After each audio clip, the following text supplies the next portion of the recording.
Hi, now we are in Unit 2, Class 2. So in this lecture, we are going to discuss about the laws of thermodynamics. So the first law is otherwise called as law of conservation of energy. In 1873, Gibbs stated energy cannot be created or destroyed. It can be transformed from one stage to another. The net change in energy is equal to the heat flow across a boundary minus the work done by the system. This is the mathematical expression of first law of thermodynamics. The net change in energy is equal to the heat flow across the boundary minus the work done by the system. Here, Q is heat and W is work and delta U is change in internal energy. This is the first law, mathematical expression of first law of thermodynamics. Next, they relate work and first law of thermodynamics. Work is a function of pressure and the change in volume. So that PdV is the very small change in volume at pressure associated with the force into distance. When we restate the first law, we already know first law delta U, mathematical expression of first law delta U is equal to Q minus W. Here we are substituting PdV to W. So the first law becomes du is equal to dq minus P into dV. Here is a very small example for gaseous molecule. So in the container, gas molecules are there and it is closed with the lid. And here the work done is they compress the gas molecules with the help of piston. Here the compression of work is done. So here with the help of pressure, they are decreasing the pressure of the gas molecules and they decrease the volume of the gas molecules. So the work done is P into dV. Sorry, at constant pressure the work is done. That is, they have decreased the volume of the gas and this process called compression process. So dW is equal to P into dV, and if this dW they have substituted the first law of thermodynamics, then the first law becomes du is equal to dq minus P into dV. Next, taking this equation du is equal to dq minus P into dV, they have substituted for state 1 and state 2, that is the initial state and the final state. And the equation becomes, they have integrated it, and the equation becomes u2 minus u1 is equal to q2 minus q1 minus P into v2 minus v1.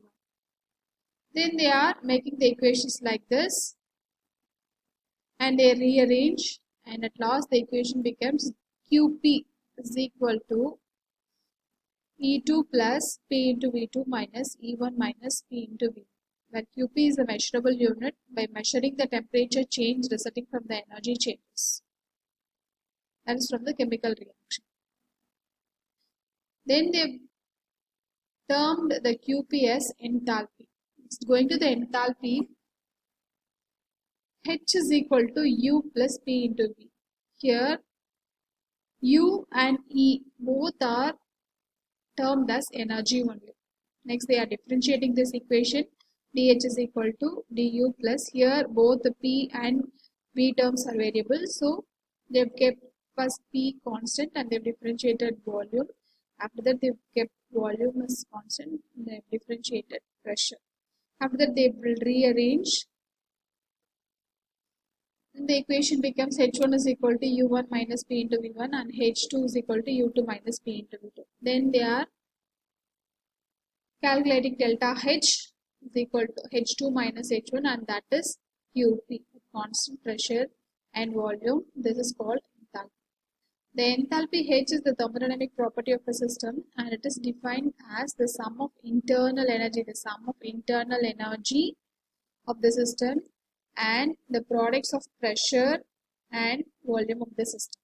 So it is the sum of internal energy and the products of pressure and volume. It's nothing but enthalpy of the system, and they're calculating the difference of the enthalpy of the system. It is otherwise called as exchange of heat. There are two types of enthalpy. One is exothermic and the other one is endothermic. The heat is released by the system to the surroundings. It is called exothermic, and the value of delta H is negative. When the heat is absorbed by the system from the surrounding during the process, it is endothermic. So it takes heat, after that only the reaction proceeds. So here the delta H value is positive. So there are two exchange of heats, one is exothermic and another one is endothermic. The value of delta H is negative for exothermic reactions, and the value of delta H is positive for endothermic reactions. Coming to the second law of thermodynamics, there are two different statements of second law of thermodynamics. The first one is Kelvin statement. It states that it is impossible to construct an engine that works in cycle shall produce no effect other than the extraction of heat from the reservoir and the production of heat. The Clausius statement states that it is impossible to construct an engine that works in cycles shall produce no effect other than the transfer of heat from colder body to a hotter body. Only a small change in both the statements. Next, the second law introduced the new term entropy. It is a measure of disorderness of the system. The higher the entropy of the system, the more disordered it is. You can see this in gaseous system, liquid system and solid systems. Gaseous molecules, liquid molecules and solid molecules. See, if you take a solid molecule in a solid state, all the molecules are randomly disordered. So here the entropy is more in the gaseous systems when compared to liquid systems. And in the case of solid system, it is evenly distributed. All the atoms are evenly distributed in solid states. So it is having less entropy. The second law states that the universe always becomes more disordered in real process. So this is the mathematical expression of second law of thermodynamics. D is, that is change in entropy, is greater than or equal to the heat change dq divided by its temperature. That's the second law of thermodynamics for reversible process and its irreversible process. Commenting the first law and second law of thermodynamics, this is the first law of thermodynamics. And when you rearrange the second law, the equation becomes dq is equal to T into ds. So substituting T into ds in dq, the equation becomes du is equal to T into ds minus T into dv. The process is taking place at constant volume and entropy, du is equal to 0. Nothing happens. Energy does not change in the system. This is for the equilibrium, for a reaction in the equilibrium. Next, the second law introduced heat capacity. The heat absorbed by 1 kilogram of substance to raise its temperature by 1 Kelvin at a specified temperature is called as heat capacity. So, coming to the molar heat capacity, it is the heat capacity of 1 mole of a substance to raise the temperature by 1 Kelvin. It's called molar heat capacity. So, there are two difference in molar heat capacity. One is at constant volume and the other one is by constant pressure. Next, energy flow in living system. See, the first law of thermodynamics explains some of the real-time process. See, if you take photosynthesis process,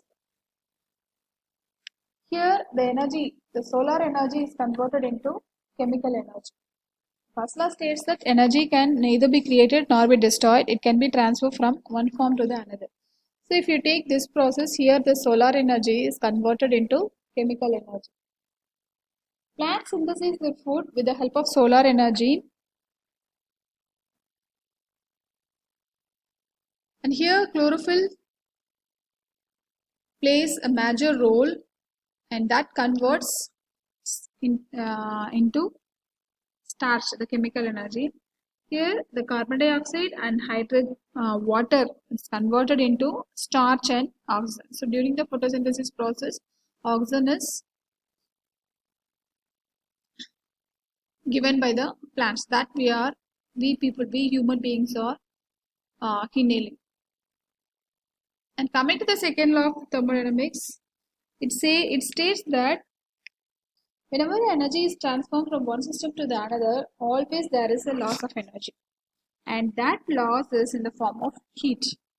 So if you take in an ecosystem, the energy is transferred from producers to primary consumers, consumers to another consumer. Here they've taken it as in the tropic levels. See, when energy is transformed from producers having 10,000 kilocalories, and it is transferred to primary consumers, and it is decreased to 1,000 kilocalories. See here, there is a heat loss, and that heat loss a form of excretion process and in the respiration process. And from the primary consumers, the heat is transferred to secondary consumers.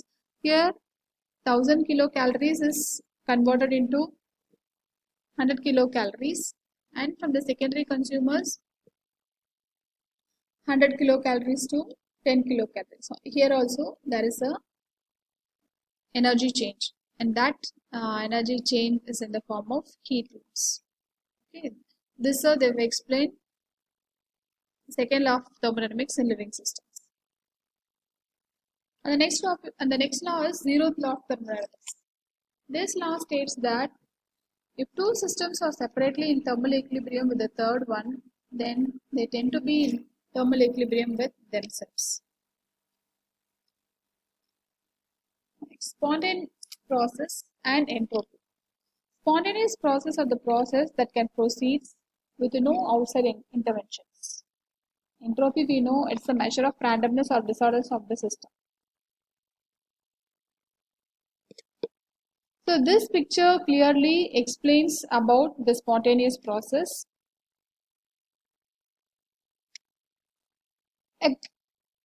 In this, you can able to see the gas in container B will spontaneously effuse to container A. When you open this lid, it can easily effuse to container A, but once the gas is in both containers, it will not effuse back into container B. This process called spontaneous and non-spontaneous process. So the forward is spontaneous process and the reverse is non-spontaneous process.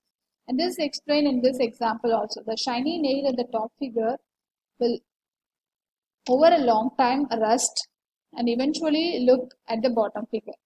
But if the nail is rusty, it won't came back to its position.